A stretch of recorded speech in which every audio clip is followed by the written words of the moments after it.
We have only, we've gotten to where we do one event a day.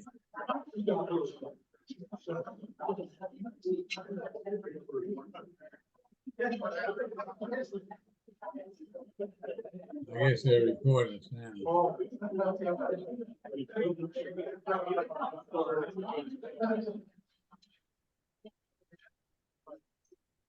Here we go. Let's do it. Good seeing you, Bob. Good to see you, Joe. Thank Fellow you. Rotarians, welcome to the April 10th meeting of the Rotary Club of West Jacksonville. Zoom attendees, please mute yourself and submit any questions or comments via the chat function on Zoom, or unmute yourself and let us hear from you. This meeting's invocation will be given by Dr. Randy Thornton, followed by Shutt College, who will lead us in the pledge. Let us pray. May the blessings of God rest upon you. May his peace abide with you. May his presence illuminate your heart now and forevermore. Amen. Please take some time. Pledge allegiance to the flag of the United States of America and to the republic for which it stands, one nation, under God, indivisible, with liberty and justice for all. Thank you, gentlemen. Start with some pop-ups this afternoon. John Runyon has a pop-up about the October fundraiser. In the back, first, Mary Pat, I don't think she's here, but she helped prepare that sponsor banner. That was beautiful. So when you see Mary Pat, tell her thank you. Give her a hand right now.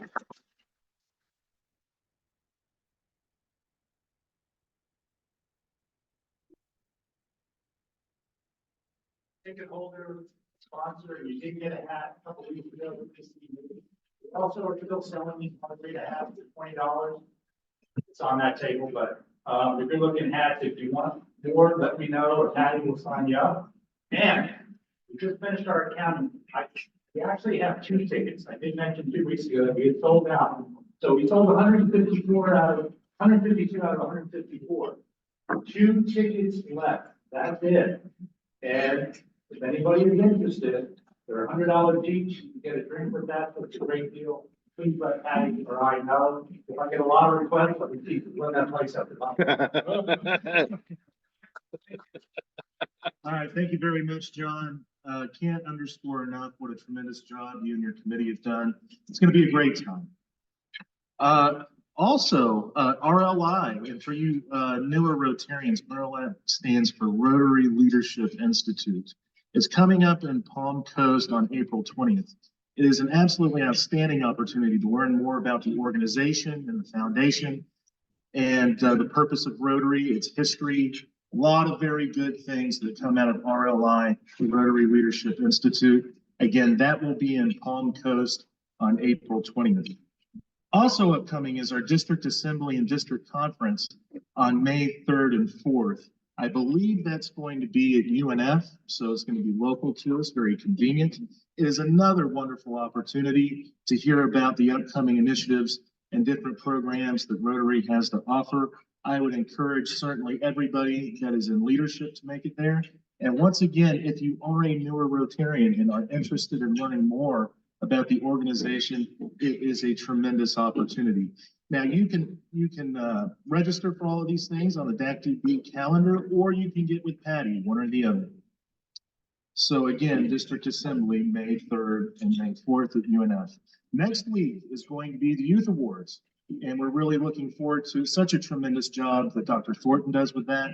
Yes. As you all know, it's due to the hard work of our Youth Services Committee that every single child or young adult that attends next week will leave with a $500 scholarship, and that is really tremendous. Please give yourselves. It is a longer program, and we are debating whether or not, I think we will have our board meeting afterwards, so it's really important to be here on time. We will start at 12:30 or maybe even a little bit before. So if you can and your schedule allows, please get here as soon as possible, certainly before 12:30. This week's Family of Rotary report will be given by Alberta Hips.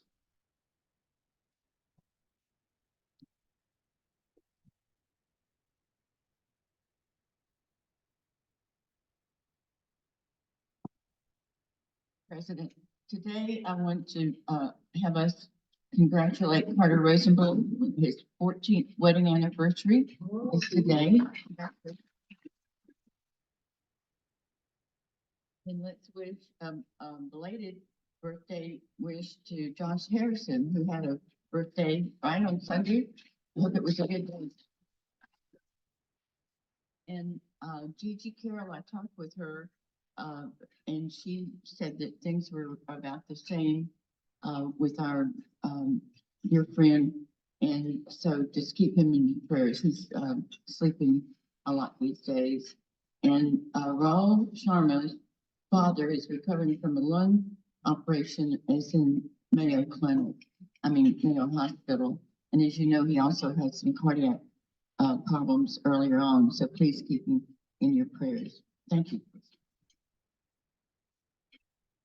Certainly prayers and positive energy on behalf of the club to the Emre family and of course the Sharma family as well. I'd like to call up actually the gentleman who is celebrating 14 years of marriage. To pinch hit for our Sergeant at Arms William Melanie, please welcome Carter Rosenblum. Thank you, President Dane. Yeah, 14 years, it's hard to believe. I asked my wife this morning, I said, what do you want for your anniversary? She said a divorce. I was shocked. I said, I wasn't planning on spending it.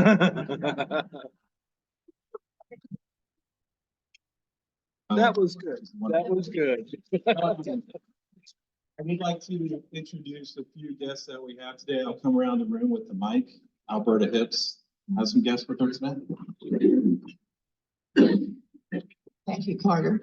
I'm so happy today. I have my husband Frank Hips with me and his favorite cousin and her husband from Houston, Texas, Cheryl and Chris Culliver.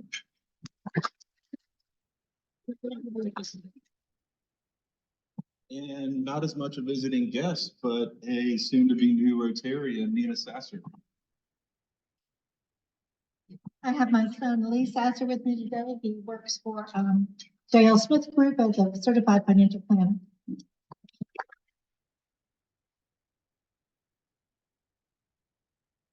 And President Dan, that concludes my report.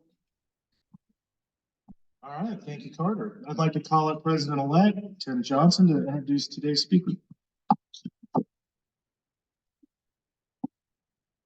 Thank you, President Dane. It's another beautiful day in Jacksonville, Rotarians. My pleasure to introduce today's speaker.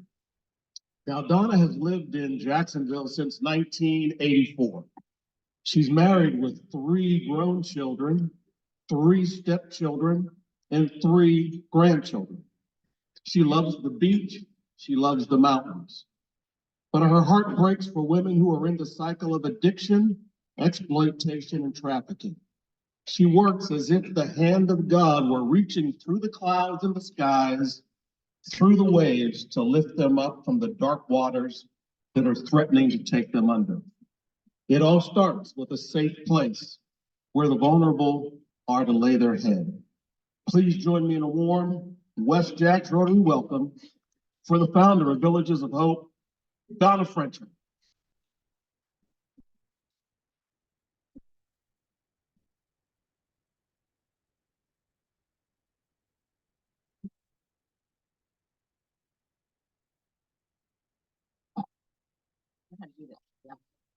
Just make the noise. Pull it. Okay.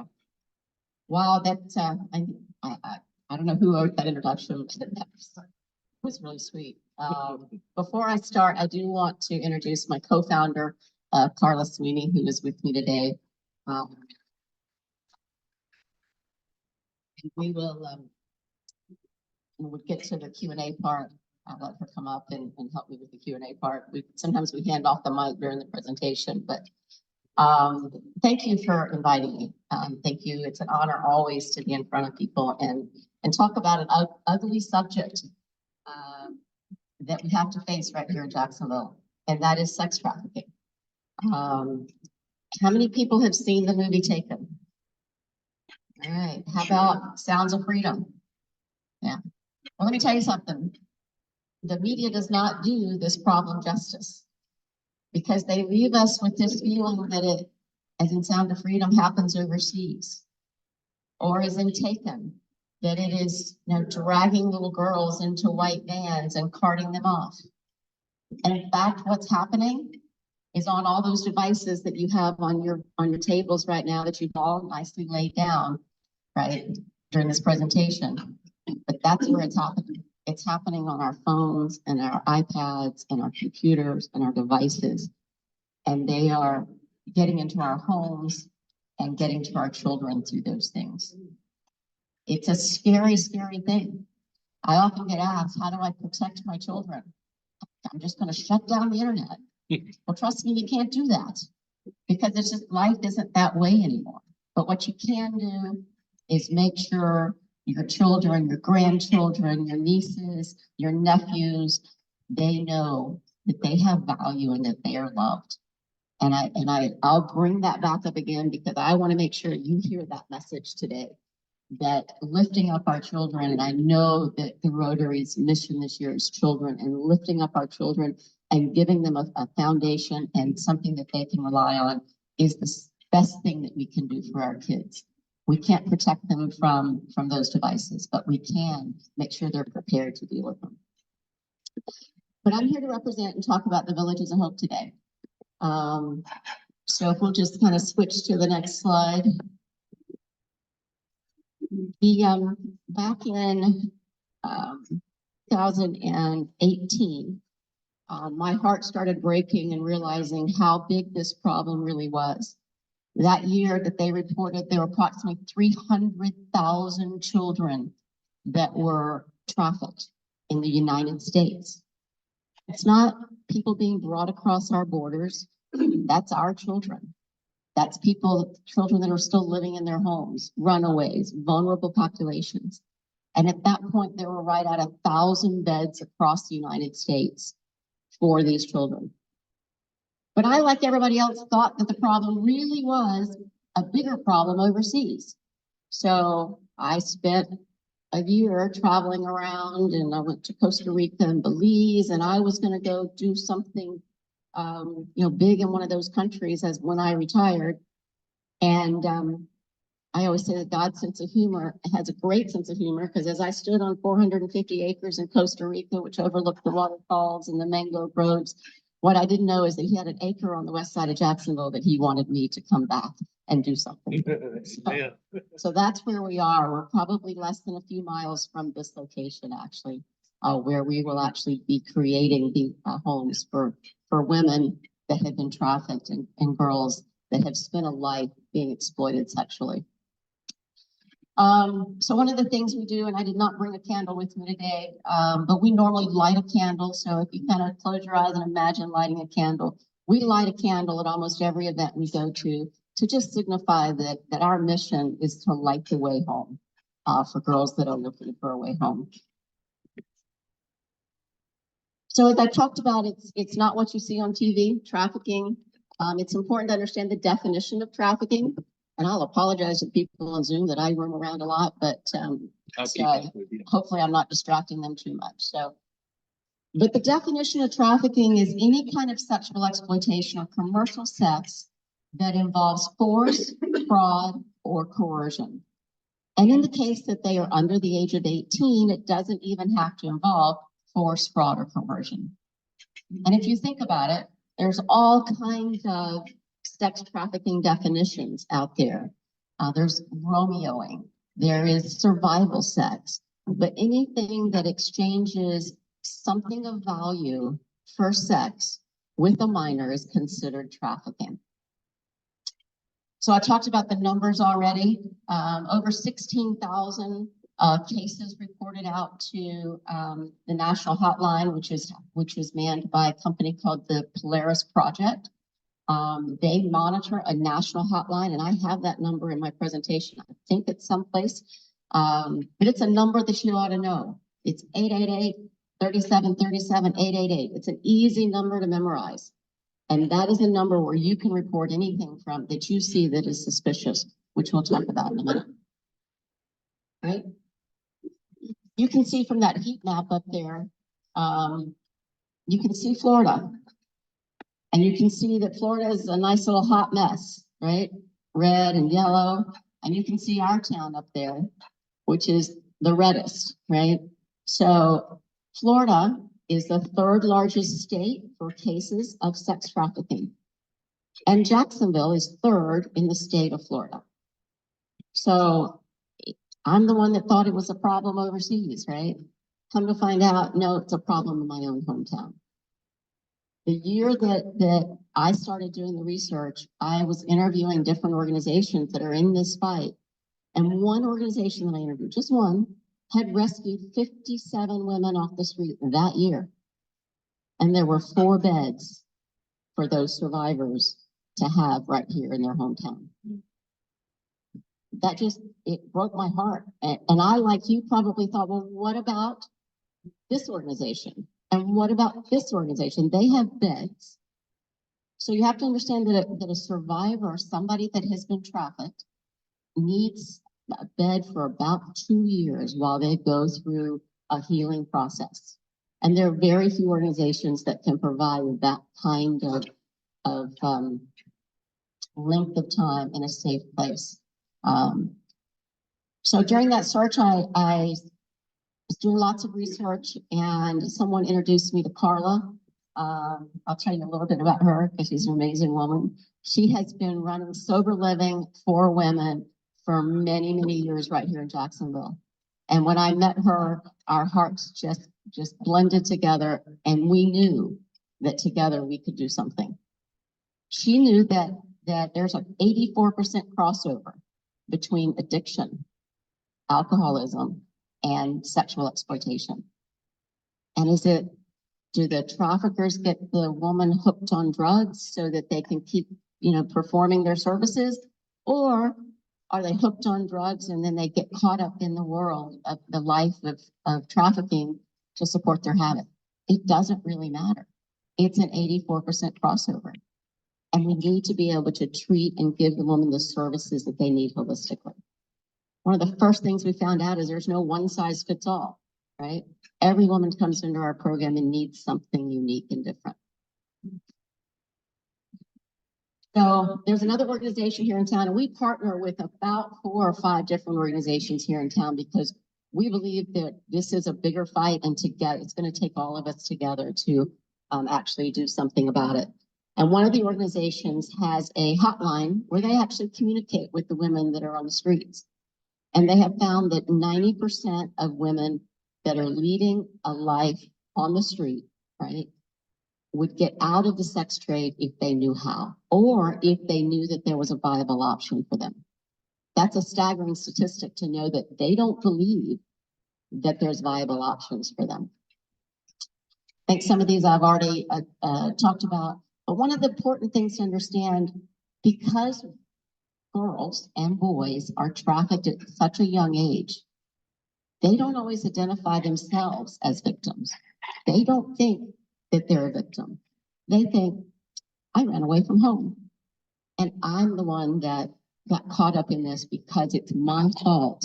And that's what the traffickers play on.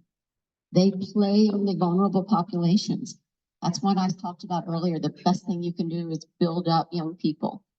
It's because they don't believe that they are, that they're actually been victimized. They believe that they made mistakes, and therefore this life that they're leading is now their fault. So one of the most difficult things we have in providing services is convincing people that they were trapped. They were not, this wasn't an accident, that there was someone that came after them. A runaway gets approached by a trafficker within 48 hours of them leaving home. 48 hours. Traffickers know where they go. They know how to spot them. They know exactly what they're doing. Okay.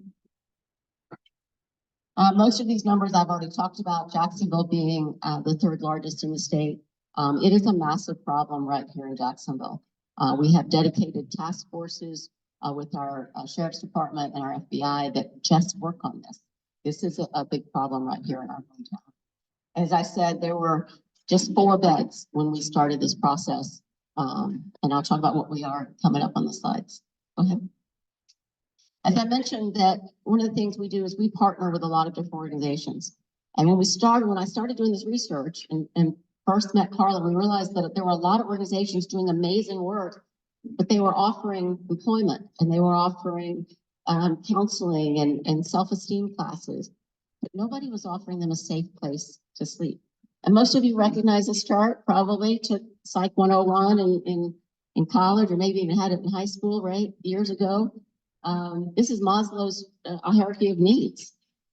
And traffickers use this same hierarchy to strip away at a victim's life. They take away their shelter, they take away their food, they withhold those things. And nobody was restoring some of those very basic things. That's where our gap was in our town, and that's why we stepped up to try and fill that gap. Next slide. Yep. So that's just a picture of me and Carla, and I think I've already, the introduction that I have to ask Tim who wrote that introduction, but you basically kind of know about me. I spent about 20 years with ADT Security here in Jacksonville, and left them in 2013 and opened up the Orange Theories here in this area. So was planning on retiring before COVID hit back in 2018. And, you know, that again was kind of wrecked our world, like I'm sure it wrecked many of you. And was planning, this was my retirement gig, right? So now I still do the Orange Theories and still do this. So, and as I mentioned, Carla is kind of an expert in community living and sober living. And what she found is that women that were coming into a standard sober living program that had experienced the kind of trauma from sex trafficking weren't getting all of the services that they needed. So we knew that together we would be able to do something very different. Okay. Last year we decided, we were formed in 2019, but last year we knew that we wanted to take this thing to the next level. We needed to get out in front of people, we needed to talk to people, and we needed a board that would stand behind us and take us to the next level. This is just a picture of our board of directors. Some of those names you guys might know. Carol Gardner is our president. She is the division president for First Bank right here. She lives in Fleming Island right down the road. So some of those names you guys may know. Lynn Layton from the Monique Burr Foundation. I know the Rotary does a lot of work with children. That's an amazing organization. She was their former CEO. When she left there, she came on our board to help lead us. So I just wanted to, so you guys could see that you may recognize some of those. Anybody recognize any of those names? Anybody? Yeah. There you go. All right, cool. All right. I always include this picture in my presentation because this is a photograph that we took during our pilot program that we did in 2019. When we met, as I said, early in 2019, we knew that we wanted to do this. We became a sister organization for a firm in Nashville, Tennessee called Thistle Farms. They've been doing this for 25 years. And we were like, okay, we need to learn from the best. So that's what we did. We went and became their sister organization. So they basically handed us everything we needed to start our program. So we didn't have to go invent things. We could just actually start helping women. So in 2019, I took the group to the beach. This girl was raised here in Jacksonville, had never been to the beach, 35 years old, and she spent hours chasing the birds. And this is what freedom looks like. This is what it means to set somebody free and give them a chance to really rest and get through, get over the kind of trauma that they've been experiencing.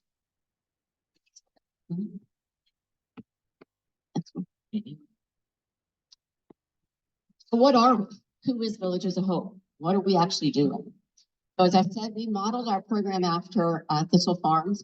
And what we do is we offer up to 2 years of rent-free living, which includes their food. It includes their co-pays for their counseling, their medical.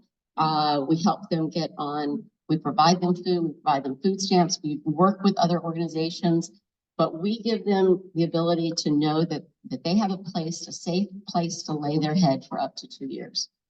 We started out using rental property, and we are now in the process of actually building homes.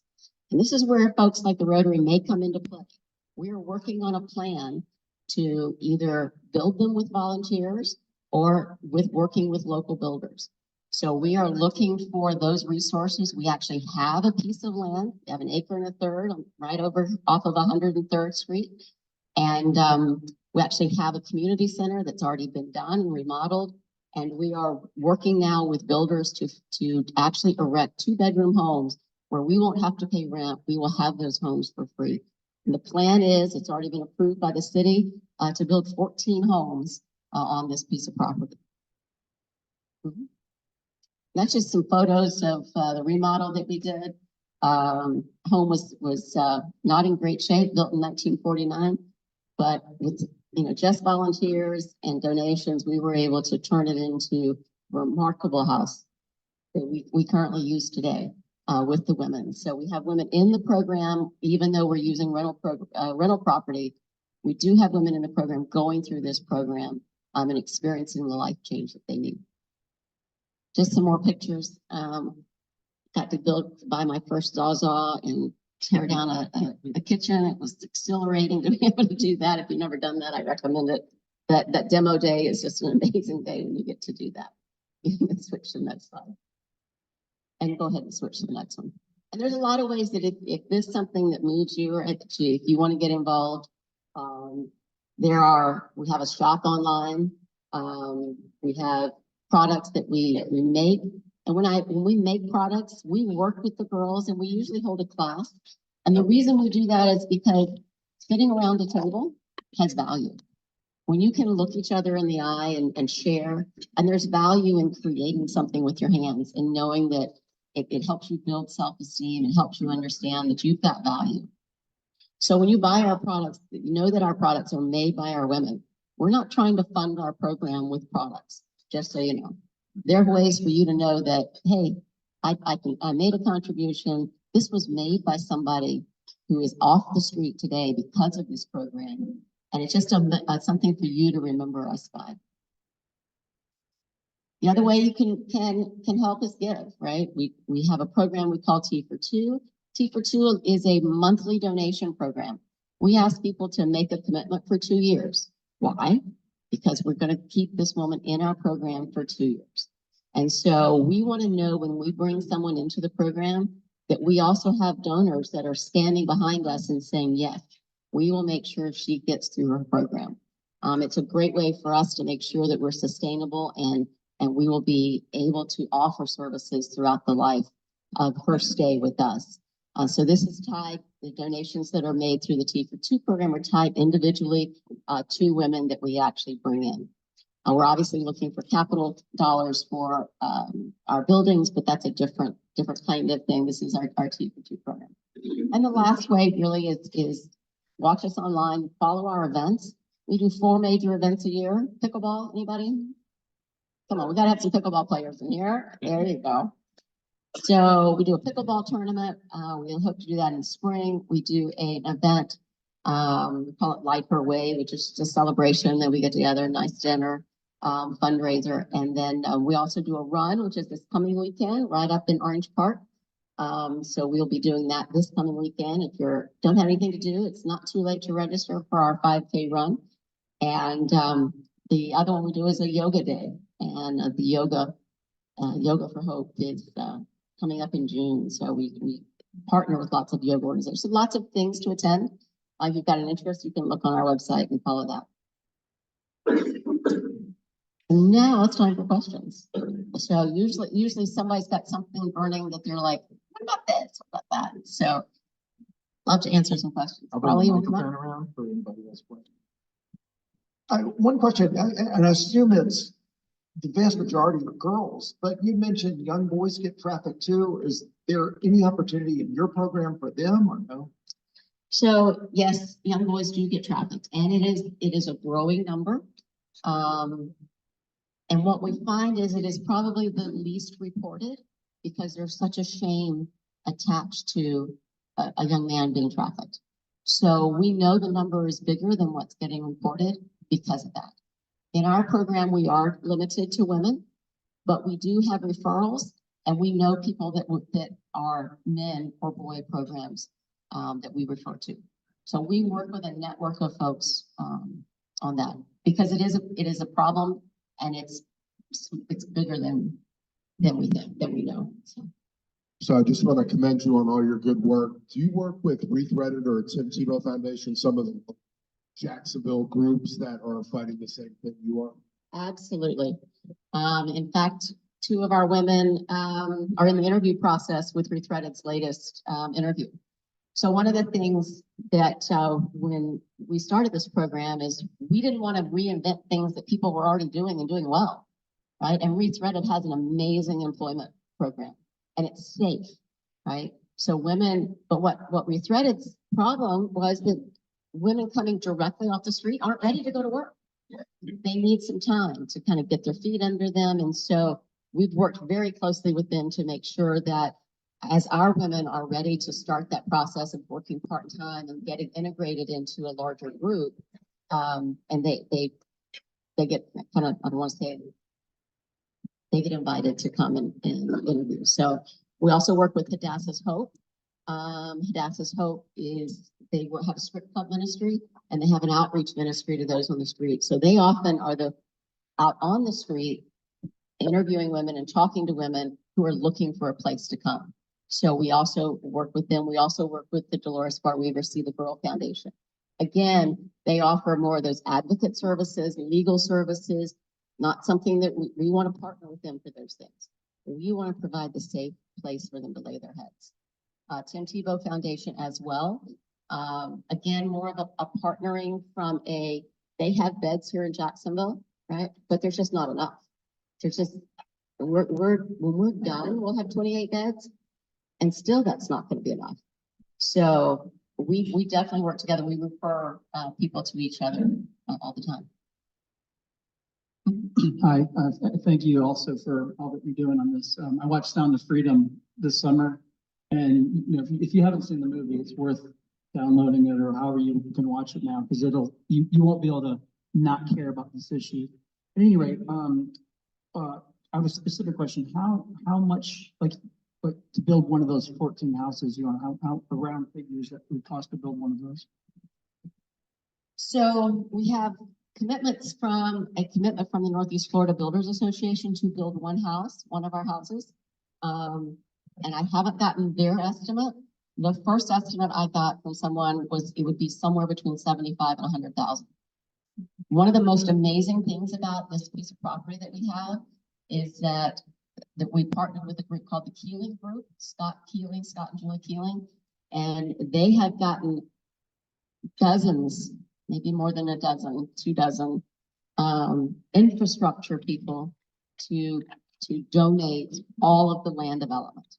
So they took the trees out, they dug the retention pond, they sodded the retention pond, they put pipes in. The biggest thing, they are getting us connected to the JEA for our sewer system, right? Who would think that would be the biggest cost that we would have? Right, would be toilets, but it's the biggest cost across the whole project. So. I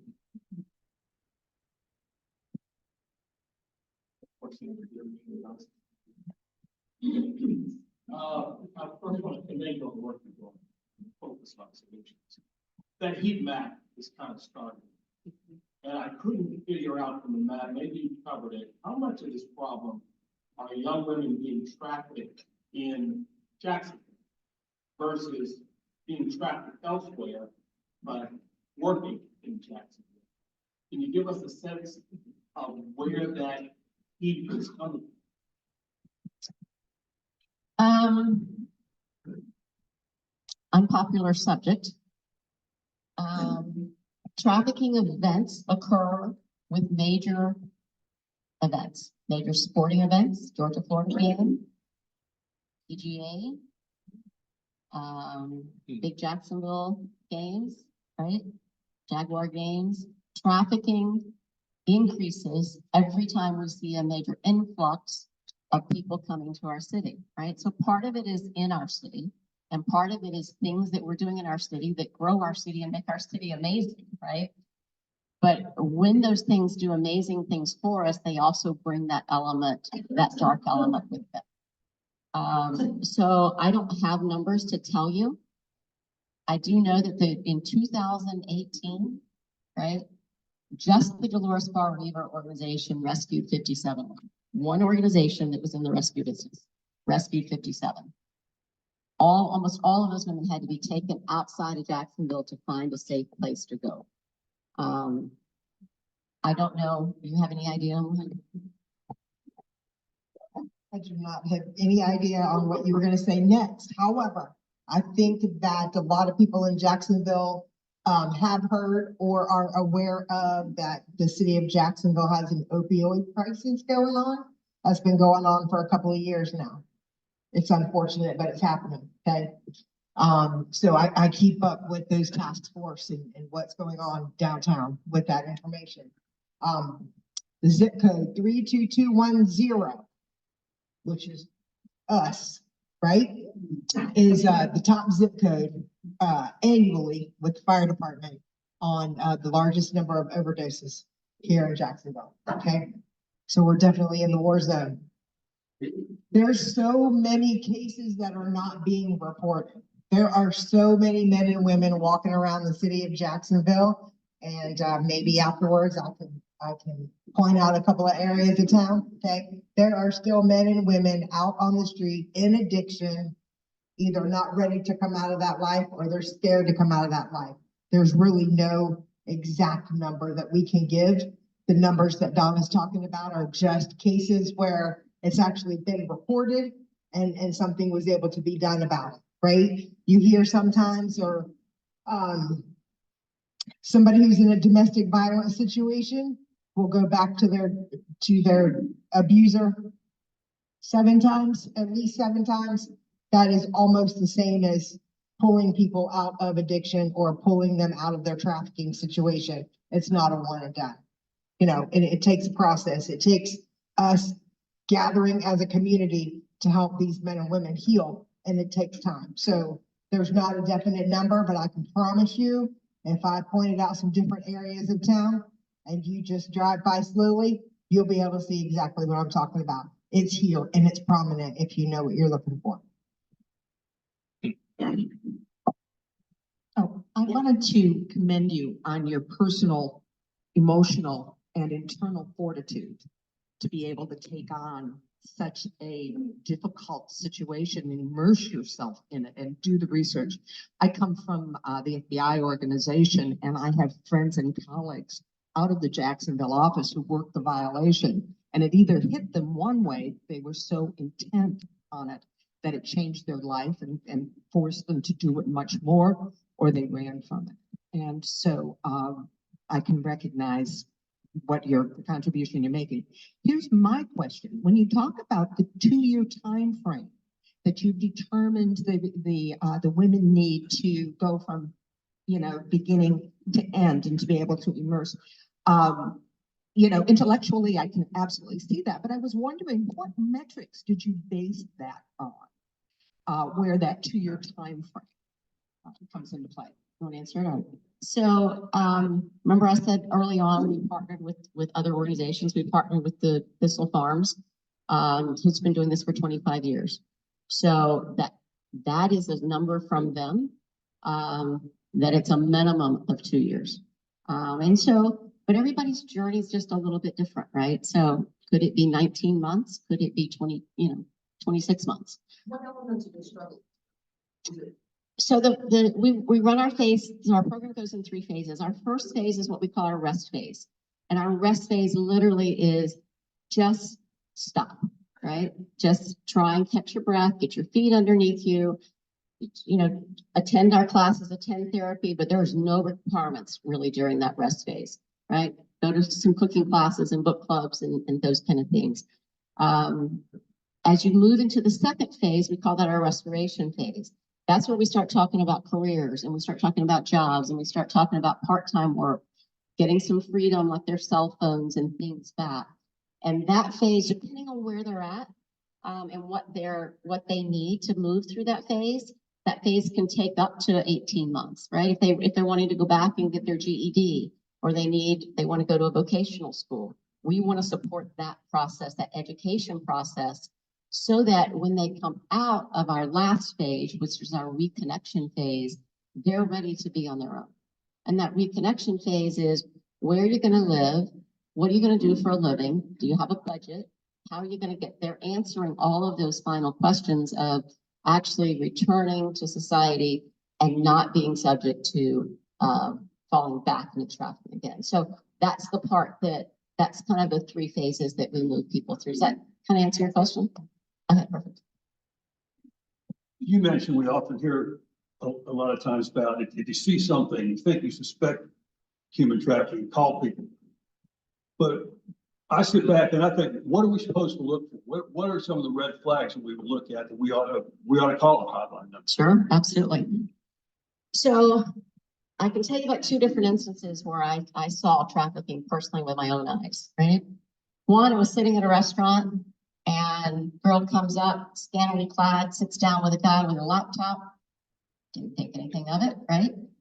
He's typing, doesn't really pay her attention, fine, hands her a slip of paper and she leaves. And I thought, well, that's weird.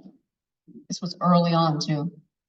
Come to check an hour later, we're getting ready to check out. She shows back up, right? And he repeats that process again.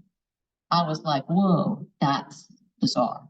But here's the thing, the vulnerable populations that are primarily subject, foster children, right? Very vulnerable to traffickers, right? Runaways, very vulnerable. Economic issues, very vulnerable populations.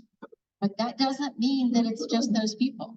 We had a woman that came through our program that had a master's degree. She was a teacher in a school, but she fell prey to a trafficker online who attracted her. And so it's not just one population or other. But the things to look for, tattoos that maybe dollar signs or numbers or things that are just really unusual, right? Girls, women, boys that are being very controlled by someone, especially if it's that someone is older, right? Could be a woman, could be a man that's trafficked them. In the hospitals, they say to look out for, people that won't answer their own questions, their own health questions.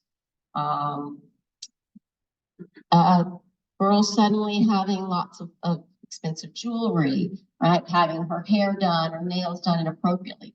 None of those signs are a single sign that says that person's being trafficked, but all of those things are things to start looking for and watching for as you look across the populations.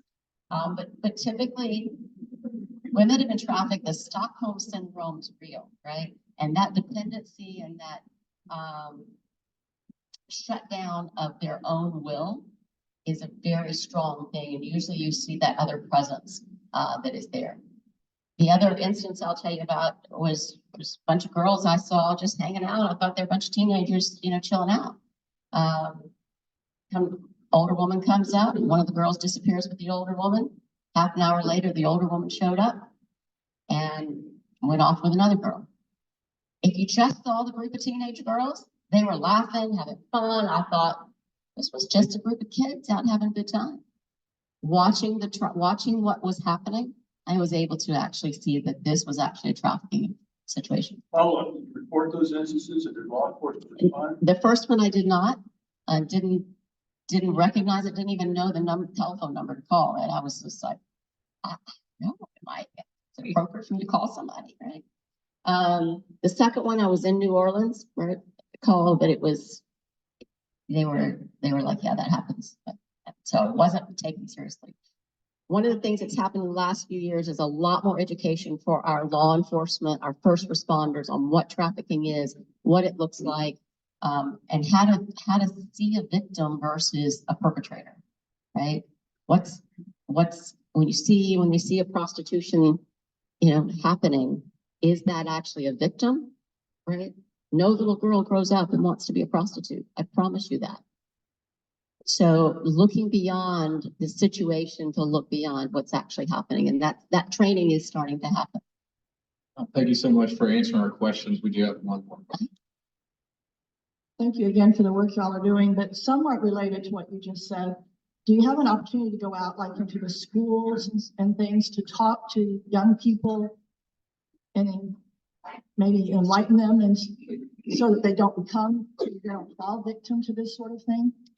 We don't do a lot of that. I do more of like Rotary. However, we're available to do those kinds of things. There are the Dolores Bar We Ever See, the girl organization does an amazing job with that. And as I said, we don't want to reinvent something somebody else is really doing well. So, you know, if I had an opportunity, I would probably invite them to come along because that's what they do. And they've done that legwork and research and credibility and so forth. But I also tell you that the number one way traffickers get in is through sexting, right? Which is doing, you know, things they shouldn't be doing on their cell phones, right? And every school has a curriculum to teach girls and boys about the dangers, right? But they do it anyway, right? They're kids. And that's when I will go back to the number one thing you can do is keep lines of communication open with young people, right? Let them know that there are people that cares and you're gonna mess up, right? I tell people, if you don't want to ask your daughter directly, you know, say, do you know somebody that's ever done sexting? Open up the conversation so that they feel like they can talk and tell you what's happening. But blackmail is, you know, through the sexting and through the cell phones is the number one way, online games, number one way that traffickers get into our homes and get to our kids. But build their self-esteem and let them know that they're worthy, that they have self-worth is the best thing we can do for our kids. Any final things? You sure? Thank you. Thank you so much. Thank you, Donna. Donna and Carly, thank you so much. Just a tremendous presentation, and let me identify with the comments made by my fellow Rotarians. Thank you for the commendable work, certainly to the community.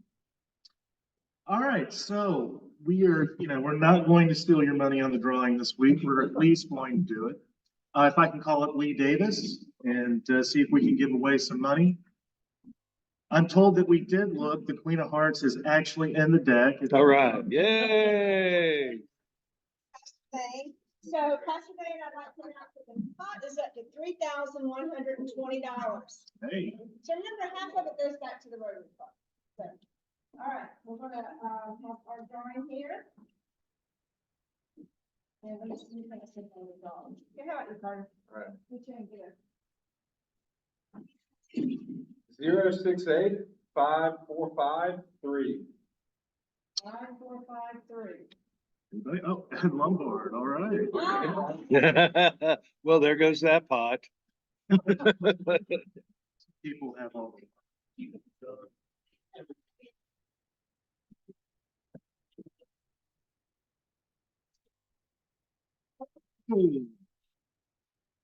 Two diamonds. Wow.